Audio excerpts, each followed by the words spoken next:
बड़ी खरीदारी करना चाहती हूँ मैं। आप कौन से शेयर्स खरीदना चाहती हैं खातून? इस सारी रकम से शिपिंग कंपनी के शेयर्स खरीदने हैं। मैं एक मशवरा देना चाहता हूँ अगर इजाजत है। हाँ जरूर। अखबारात में रेलवे के बारे में मुसलसल अच्छी खबरें आ रही हैं मोहतरमा, इसीलिए इस कंपनी की शेयर्स की कीमत में तेजी से इजाफा हो रहा है। और फिर रुमेली रेलवे कंपनी नया इंजन भी दरामद कर रही है। अगर आप इस पर गौर करें तो मुझे लगता है कि रेलवे कंपनी की शेयर्स की कीमत जल्द आसमान पर होगी। जी हाँ मोहतरमा, हमें यही तवक्को है। आखिर ये मालूमात आप बांट क्यों रहे हैं? ये पाया तख्त की स्टॉक मार्केट है। हम लुटेरे नहीं हैं। हमें अपने सारिफिन को मुफीद मालूमात देने का हुक्म दिया गया है।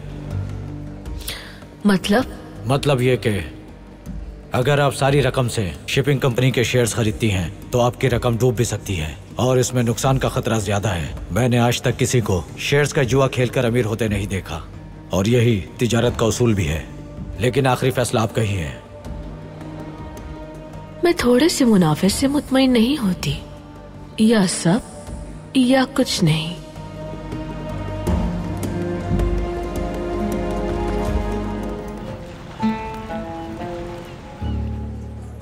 तुम्हारे बताए हुए शेयर्स खरीद लिए हैं मैंने।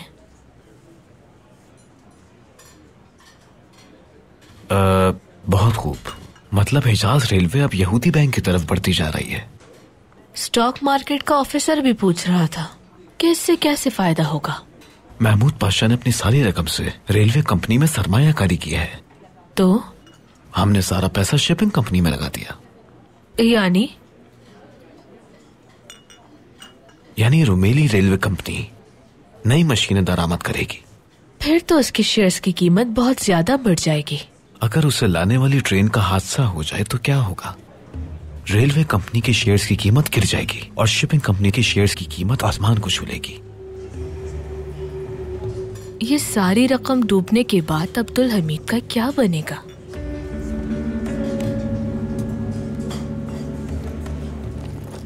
जा रही हो? समीर को देखना है। कुछ देर रुक जाओ, मेरा एक मेहमान आने वाला है, उससे मिलकर जाना।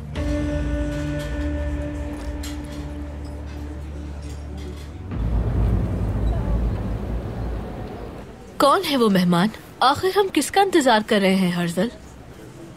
लोग सालों से आजादी के मुंतजिर हैं और तुम 2 मिनट में थक गई। पाया तख्त चल रहा है और तुम सो रही हो।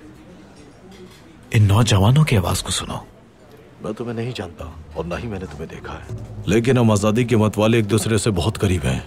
हमारी सोच एक है, अगर मैं मारा जाऊं तो मेरी मौत तुम्हारे लिए होगी, मेरा खून तुम्हारी खातिर बहेगा। हमारा मकसद एक रोशन मशल की मानिंद है। इस मशल को बुझने नहीं देना। बेखौफ होकर इस अंधेरे के हाकिम पर हमला करें। समीर ने फिर कलम का जोर दिखाया है और हमें सड़कों पर जोर दिखाना है। समीर भी यही कहता है। ये मेरे लिए नहीं है, मुझे मार डालेगा ये जालिम सुल्तान।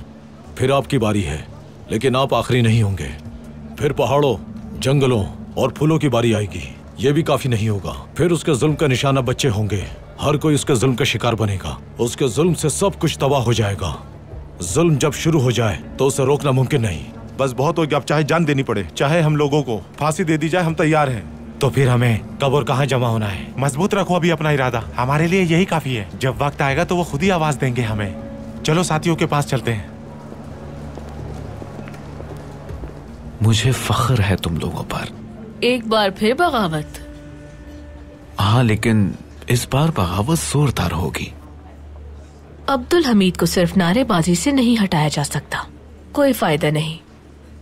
कमजोर हाफजा एक ही दिन में सब भुला देता है, मगर तवील मुद्दती बगावत कोई बर्दाश्त नहीं कर पाता। अगर पानी सर से गुजर गया तो वो खुद ही तख्त से उतर जाएगा।